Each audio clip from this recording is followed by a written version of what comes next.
Hi everyone, so now we're going to go over assignment 2, responding to photos. I know what you're thinking right away. We are in an ELA class, why are we looking at photos?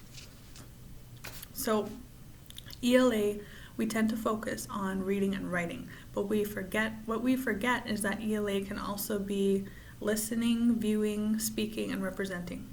ELA is English Language Arts.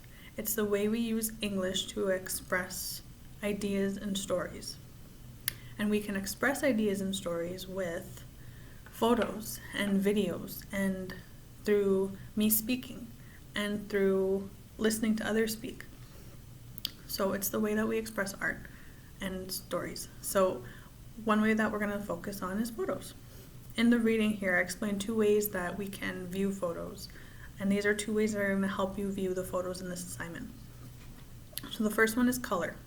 So the questions we ask are, is there lots of color? Is there no color? Why did the artist put that color there? Or why did the artist use those types of colors or no color? Another way is artists use different shades of color. So like say this dark red.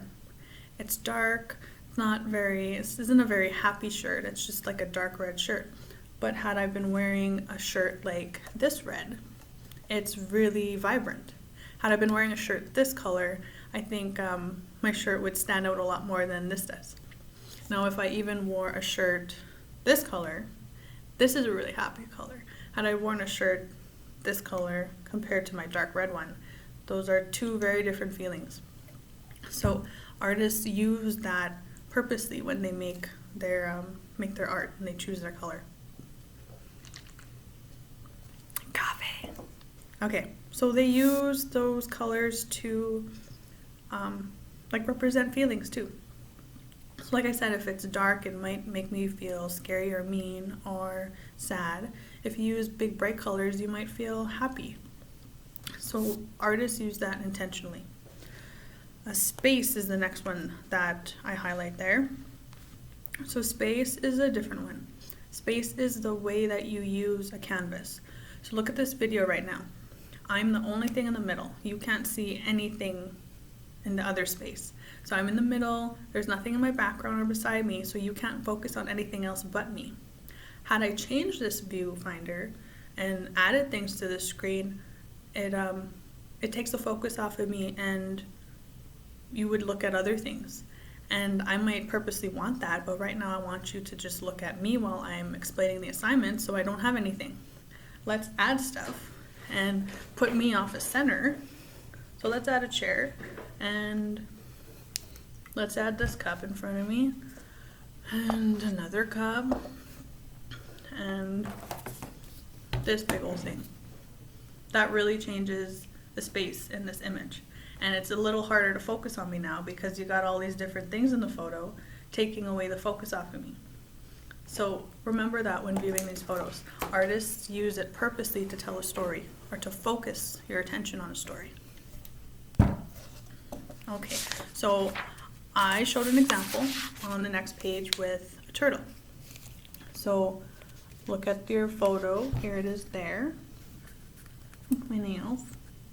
I did them myself. Okay, so here's the picture of the turtle. Take a good look at it. So on first glance, it's just a regular turtle, but once we start to look at the detail, we start to see that there's actually pollutants in the turtle.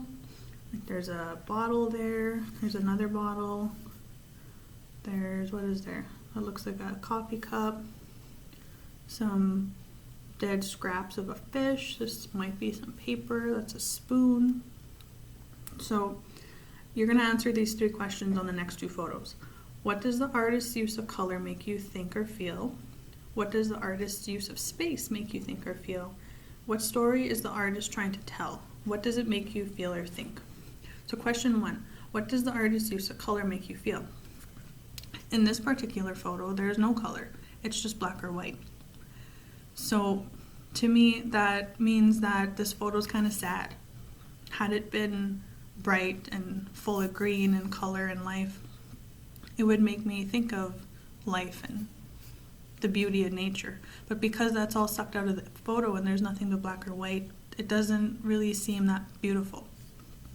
It makes me sad. Question 2, what does the artist's use of space make you think or feel?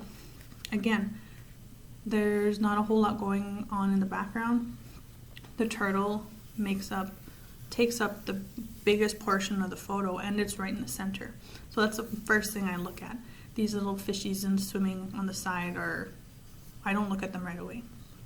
So I know that the artist was trying to tell me that this was the focus of the photo. What story is the artist trying to tell? What does it make you feel or think? Well, from this story, the color made me sad. The space makes me focus on the turtle. Sorry. I think that the artist was trying to tell me that the pollution in the oceans are taking away the beauty of the oceans, taking away the beauty from these animals' habitats, and they still have to live there, but now they have to swim through garbage. So it's a really sad photo. At first glance, it just looks like a pretty turtle, but once you get to the details, you realize that it's pretty sad. So now you're going to do that for the next 2 photos. The first photo is that one. At the top, I have an explanation of what the photo is. These will really help you. Make sure you read through those. And again, you're just going to do the same thing I did. There's that next photo. Again, there's an explanation on the top. Make sure you read through those. In the same way that I went through these questions and thought of all these different things in my head, write those down. They're all right. Viewing art can also be personal. So I bring my own experiences to the table whenever I view things. So maybe I looked at that turtle art differently. You might have viewed it completely differently, but I want you to provide evidence with the way that you viewed it, all right? So explain, why did it make you feel like that? Explain, why did you think that? Use detail in your explanations. And then you're done assignment 2. All right, good job. See you in the next video.